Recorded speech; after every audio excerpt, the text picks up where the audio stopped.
ఈ దినపు దేవుని యొక్క మాట ఇర్మియా గ్రంథము 13వ అధ్యాయము 23వ వచనము. మీరును మేలు చేయ వల్లపడదు.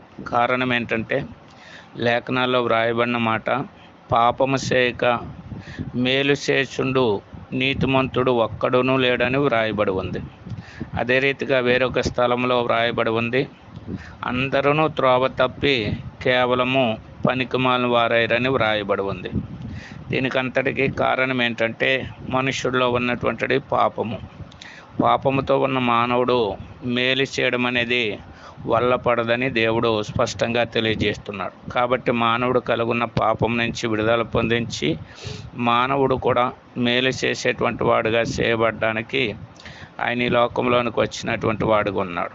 ఎవరైతే ఆయన నమ్ముతారో వారందరూ నీతిమంతులుగా చేయబడతారు. ఆ రీతిగా మనము కూడా ఆయన్ని పరిపూర్ణంగా నమ్మి ఆయన ద్వారా మేలు పొంది ఇతరులకు మేలు చేసేటువంటి అనుభవంలోనికి వెళ్ళుదుముగాక.